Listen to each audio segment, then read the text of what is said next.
Hi, I'm Lucas, and I'm going to take you through basic training in all-aspect warfare. When you start the game, you would notice three distinct sections on the screen.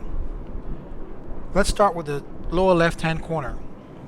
On the left, you will see an icon representing your stance. It shows whether you're standing, prone, or crouched. If you're swimming, it also changes as well. To the right of that icon are three smaller icons which represent your life factor, your fatigue factor, and your body armor. The life factor is basically your health. The fatigue factor is, it measures how tired you are. During combat, if you're running or moving or doing any strenuous activity, it'll reduce your fatigue factor. When that fatigue factor gets to a certain point, it'll start affecting your life factor. Eventually, if your life factor goes all the way down to 0, you will die. You also have your body armor, which is basically what it is, your body armor. If you have 50 units of body armor, once that 50 units is being breached by weapons fire, your person will start taking combat damage, and then your life factor goes down. So it's body armor to life factor to death.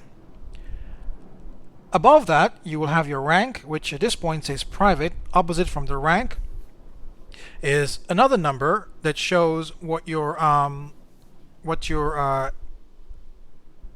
kills are. Above that, you have above the rank where you see private. There are other things that measure your kills, your violations, your experience points. Don't confuse these numbers because during combat, it's very hard for you to determine, what these numbers are. So the rule of thumb is this. Lower left, rank. Opposite from rank, your kills. Above your kills, which is the top right, your experience points.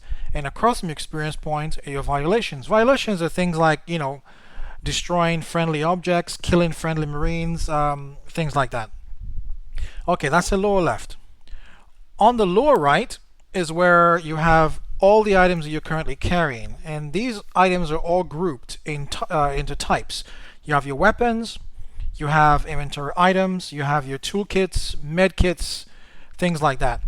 When you arm a weapon, it'll automatically be equipped, and you will see the number of shots you have and the number of clips you have in the magazine. All these weapons are grouped by keys, and the keys are 1, 2, 3, 4. So if you want to switch through all your primary weapons like pistols, you would press the 1 key. If you want to cycle through your secondary weapons like rifles, machine guns, scenarios, and launchers, you would press the 2 key. And if you want to switch through your grenades and mines, the 3 key, and then the 4 key handles things like inventory items, which include the Darklight Image Enhancer, Target Designated Unit, the personal shield unit, the personal shield sensor jammer, the radar unit, your jetpack, and things like turrets and whatnot. So here I'm going to arm my primary weapon by pressing the 2 key. As you can see, there's my TL-22. Since I'm carrying 2 weapons, I can cycle through both of them by slightly tapping until the icon shows up. Now I'm holding a shotgun. And back again to the TL-22 rifle. Some weapons allow you to do an aim down sight. You do that by using the right mouse button. So if I want to see, that's what I want to do if I want to get some accurate shots. When you fire, the weapons all model shot deviation. So when you're firing from a standing position, it's less accurate. When you're firing from a aim down sight position, it's more accurate. And if you're zoomed in with weapons that have a zoom, it's highly accurate. As you can see, I'm zoomed in now using the TL-22, and I'm zoomed out. And again, most of these rifles that have zooms actually have different zoom ranges. For instance, the TL-22 goes up to ×5. Sniper rifles can go much, much higher than that. As you can see, while I'm zoomed in, it shows the number of shots I have, how many magazines I have. I'm out again. Okay, now say I want to switch through grenades. Right now it's showing that I have 2 frag grenades. I'm going to press the 3 key, and there's a frag grenade selected. You can see it actually in my hand. If I go into the F7 third person perspective, you see that's me holding it there. And if I want to switch to, say, the smoke grenade, I will just keep tapping the key until I get to the smoke grenade. And that's my smoke grenade. And say I want to cycle through inventory items. Right now I have the Docklight Image Enhancer. It's the only one there is, so you can hear it click. If I had more than one inventory item, they would all be indicated there. So right now the Docklight Image Enhancer is active, and I can press the M key. There you go. And I press the mouse button 1, and this shows me the night vision mode. And again, this has a zoom. You can zoom in, you can zoom out, and I can change it to standard daylight viewing by pressing the M key. This is the enhanced view mode, or EVM. As you can see, I can see everything around me beyond my standard visual range. M again takes it out, and back to night vision, which doesn't look very good in the daylight. And to disable this, I press the mouse button 1 again. It's gone. So now that takes care of inventory and weapons. On the top right hand corner, you will see your radar map or mini map. This map tracks everything that's around you in a 360-degree view. It's not just a map, it also has a radar mode. The theory is very simple. The heading is always at the top. As I go left and right, it shows you my heading. Right now I'm looking at 128 degrees. It also gives you north, south, east, and west. So you see I'm facing south along the runway. And it has various modes. Right now it's in TRP, which means troop mode. There are no troops around, so you don't see anything on radar. And you can switch those modes by pressing the T key. Now I'm in EAD mode, which tracks things like enemy air defenses like SAMs and SALs. If I do T again, it cycles through all the modes of all the targets. So whether it's air, ground, EAD, whatever, it's all displayed. T again shows me only air. And the reason you don't see any air targets here, even though you're in air mode, is because there are no airborne targets. There are fighters on the runway, but they're not airborne, so they're not displayed. They will be displayed if they were airborne. T again, all ground objects. T again, back to troop mode. For now, let's go back to ground mode, where you have all the targets that are ground. This includes vehicles, SAMs, SALs, and anything that's on the ground gets displayed here. When you select a target by pressing the period key,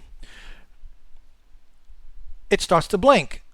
Right now I'm targeting an ACAV, which is beyond visual range. It's behind that fighter in front of me, and it's blinking on radar. You should see a number has now appeared on the right hand corner in red that says 7.47. That's the range to the ACAV unit, which is currently selected. If you want to see the target clearly in radar, you would go into single target tracking mode, pressing the / key. Now you see it's the only target on radar you can see it properly. Again, if you turn around, it's always the target is always blinking. Now the thing about the radar is any target that's selected is blinking. If it's inside the inner circle, it's ahead of you. If it's in the outside circle, it's behind you. And if it's in the very center of the circle, it's directly ahead. As you can see, this target is directly ahead, so it's right in the center. I'm going to turn right. I'm going to put the target off to the left. As you can see, the orientation completely changes, and now it's totally behind me because I'm facing a different direction. Okay, that's how the radar works. You can also view the target, the current target, by using the external camera view. Just press F10. There it is. That's the ACAV, and you can use a zoom, which is a home and end key, and the arrow keys left and right, up and down, to pan and zoom around. The page up and page down also gives you an overview of the target, and the more you zoom out, the more of the scene you get to see of where it is. And you press F1 to go back to the front view. Movement is very simple. You just turn around and you rec W to move forward, A to move sideways, D to move back, to move right, and then the S key to move back. Now you must be wondering what those two boxes, one blue, one cyan, are on the radar. Those boxes are, the cyan one is the nearest supply station, which is only 0.6 kilometers, and the blue one is the DJP, or dynamic jump pad. The supply station, which I'm going to move towards right now, allows you to get inventory items. You can repair, you can rearm, you can change your weapons, you can do a whole bunch of things at there. Now as you move towards it, notice that it's off to the right because of the path I'm taking. Now I'm going to take a shortcut here, and now it's off to the left. Remember, we're going to the cyan, which is the supply station. Turn right again, and now it's directly ahead as we keep moving.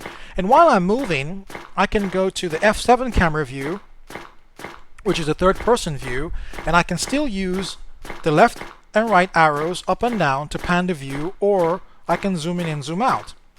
As you can see, that's me running towards the supply station. It's not advisable to play the game in a third-person perspective unless you know what you're doing, because it's a very advanced view. And you press F1 to return to the first-person view, and if you look ahead, you should see the supply station. Notice that the ACAV and the ground view, which we selected earlier, is still the selected target. So even if you pressed F10, it's still going to show you the ACAV. Right now, the supply station is not the current target, but that doesn't really matter because you're not doing any actions on it. All you want to do right now is go to the supply station and use it. That's something we're going to do right now. I'm moving towards it and almost there. And once you get close enough, watch what happens. It's highlighted. Any object you can interact with will be highlighted. So right now, the supply station is highlighted. That's me standing in front of it. And I'm going to press the use key, which by default is E. And here comes the menu. If you were injured, you clicked on medical. This will cure you, and you're done. If you want to select weapons, you click on weapons. It's going to give you all new ammo. It doesn't change your weapons. And if you want to pick an inventory item, here's a key about inventory items. They are random. That's preventing people from always coming here and grabbing all the best stuff. Right now, it shows that I can pick up a target designated unit or a personal sensor jammer. Or we can pick one of these two armor types. Right now, I probably have a Kevlar armor, so I'm going to grab heavy armor.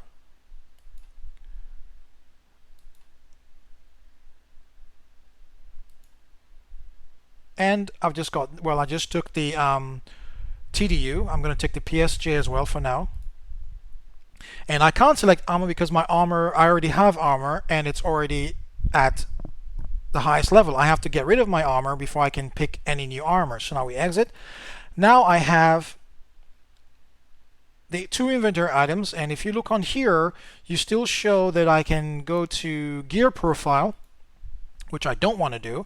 This shows you all the profiles of my character. So what does profile 01 mean? It means if I click on it, and if I accept this, it's going to give me an XM32 rifle, a shotgun, an SP911 pistol, new Kevlar armor, a die unit, and a whole bunch of stuff. I don't want to do that. So I go back, and let me see what's in profile 4. Oh, look, sniper rifle. So if I want to, let's say if I grab the sniper rifle, the shotgun, everything, it's going to replace every single item I have. Remember I picked up a PSJ earlier, and I picked up the PSU. I don't have those because it'll replace them. But this profile has a PSJ, but I know it doesn't give me a DIE, which is the Dark Light Image Enhancer, which I used earlier. So I'm not going to change anything. So we're just going to exit from here, and we're back. Let's cycle through and see what objects I have now from the supply station. I'm going to use, in this case, I want to use the 3 key. Well, no, the 4 key. So you see, that's what a target designated unit does. It lets me designate any target, or I can switch to, what else did I get? I got a personal sensor jammer, which actually, if I activated it, it'll make me completely invisible on radar, which means nobody can see me on radar, no matter where you're on the map, until it depletes. But this tutorial is not teaching you about these inventory items, so let's move on from there. Now we're going to go towards the DJP. As you can see, it's 0.4 kilometers ahead of me, so we're going to move over there. If you had a jetpack, you could quite possibly jetpack there, but you don't have a jetpack and there's no vehicles nearby. And this tutorial just wants to show you how to do it. So we're going to actually schlep it all over there. It's not very far. This is an area jammer, which usually jams incoming signals, so we're just going to walk around it. And as you can see, the DJP is 0.3 kilometers off to my left. And I'm almost there, and the range is counting down. Left again, and we should see it visually. Nope, we can't see it visually. It's probably behind this object. So let's go past this vehicle.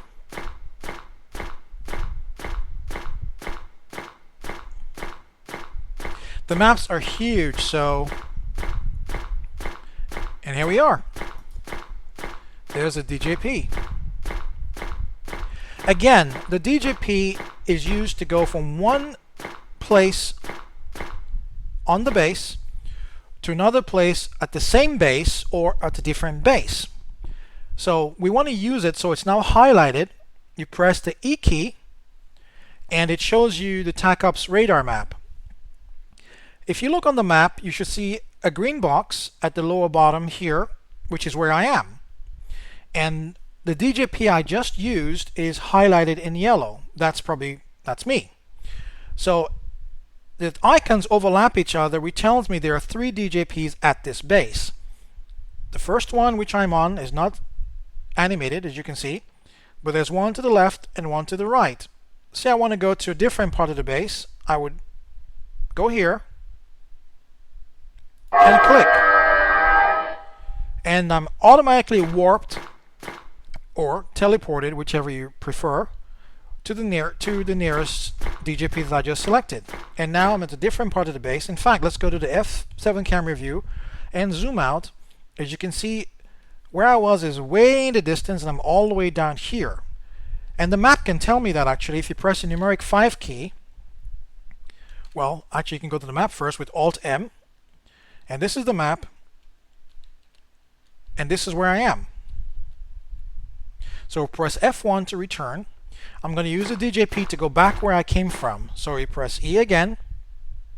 Now we're going to, I know the top one is where I was. So as you can see, it's animating. I left click again. And I'm back. That's how you use the DJP. Let's quickly see if we can use a vehicle. There's one ahead. This is an ATV.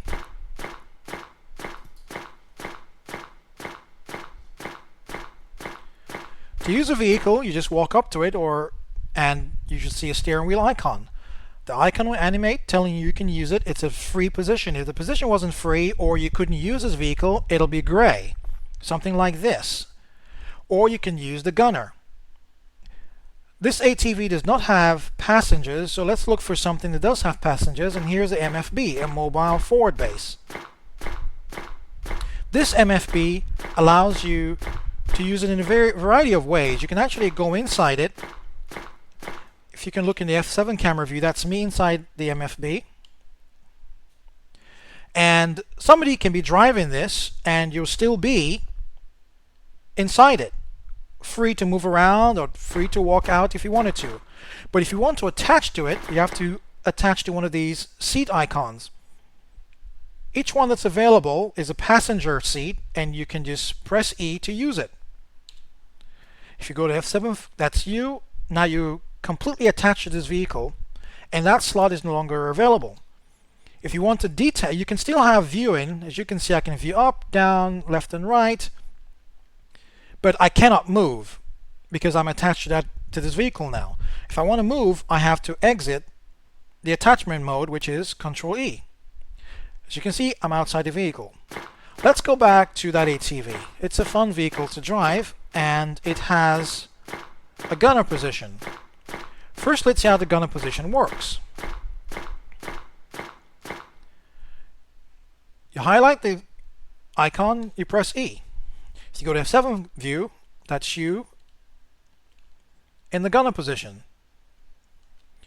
And now that you're in the gunner position, it has limited range of movement because most of these vehicles have that, a limited range.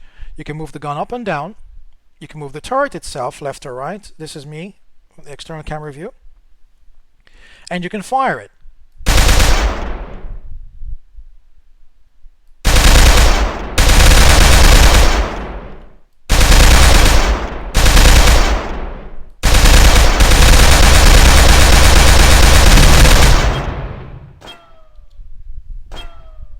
That's gone. And if you want to leave the gunner position, you just do again Control E, and you're right outside the vehicle. Now let's see if we can drive it.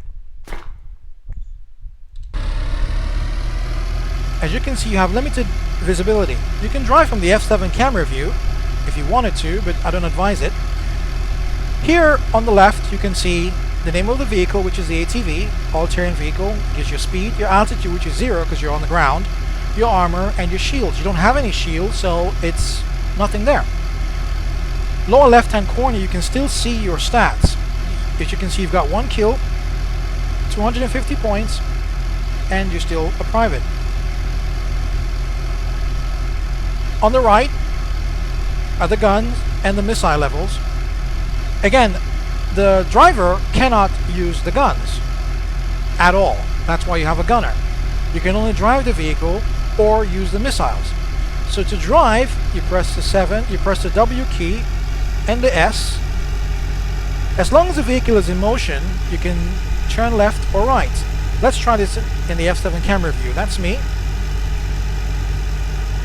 That's now W and an S and a D. The longer you hold the W key for, the faster you're going to go.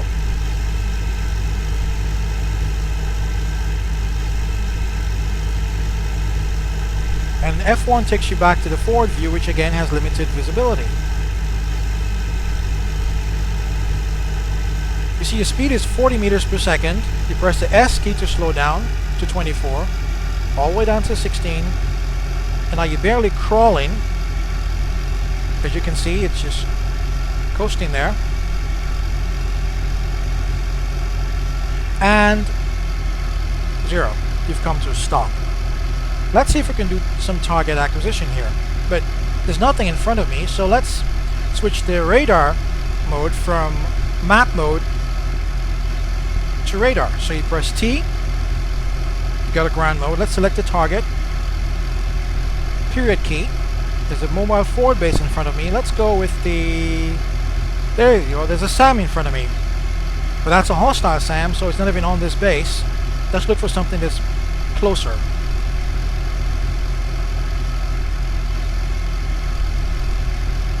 And here we are.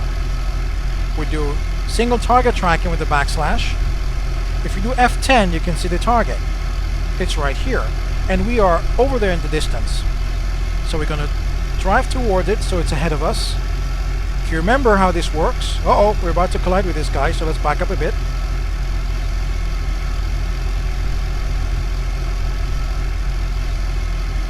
Back up.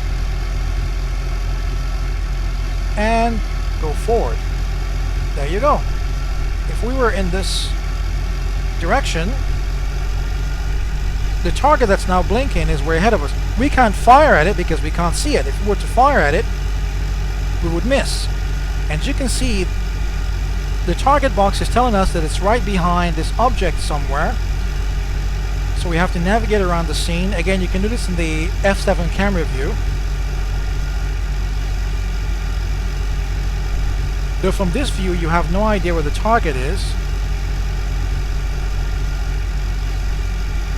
So you go back to the F7 camera view, turn around, and there you go. It's right ahead of you.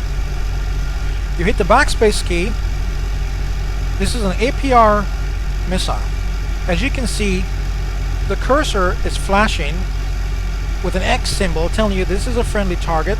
Don't destroy it. If you destroyed it, you will get a violation.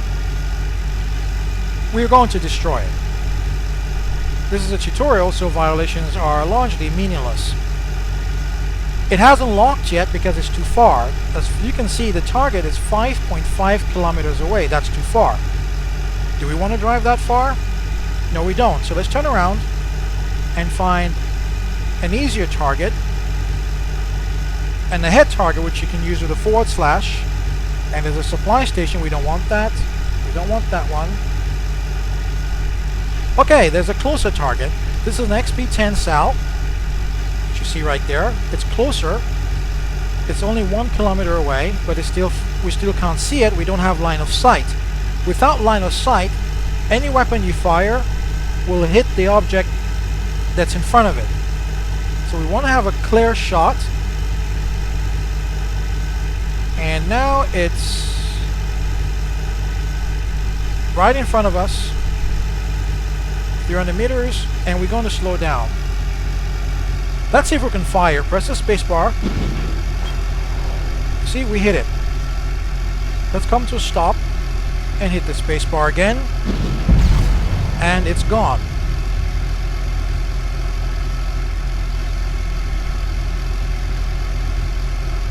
The target is now a flaming mess. Okay, so let's get out of the vehicle. Control E. And there's the XP-10 SAL we just destroyed. As you can see, if we switch back to ground radar using the T key and then move forward, if you hit the / key, it'll select it. And you go into single target tracking. Target is still there. It'll remain on radar. Once you cancel it with the X key if you want it. Well, you don't want to cancel it because it's already destroyed. So let's turn around, and there's another target, there's another XP, an MK1PL.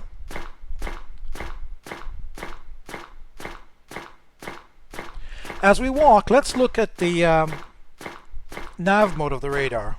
You press N, it shows you the map. The difference between this and the regular radar is that this shows you a different view with different type of objects. You can zoom in and zoom out with the bracket keys, and it selects different types of targets. See, that's a barracks.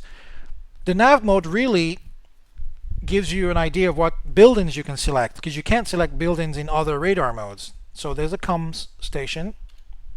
It's right there. And if you want to switch back to the standard radar, which is now in ground mode, you remember I previously put it in single target tracking, so you're only going to see one target. To cancel single target tracking, you press / again, and now all the targets are there, including the one that's currently selected, which is the ATV. And that's basically it. Here you've learned how the interface works. You've learned how to arm your weapons and your grenades. You've learned how to arm your inventory items, how to use a supply station, how to use a DJP, how to drive a vehicle. The reason all these items were put into this one video is to show you just how easy it is to get into this game once you know the basics. Let's try something else.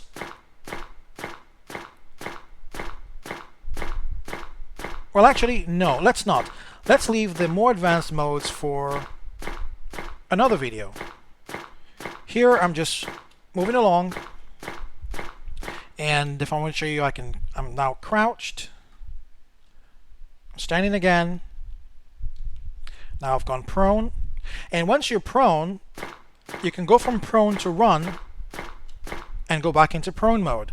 So you never have to switch modes all the time. So if you're in prone and you start running, you're going to run forward. If you want to move without running while remaining in prone, you would use the Shift W So you're moving while prone, and if you let go of the shift, you'll start sprinting forward.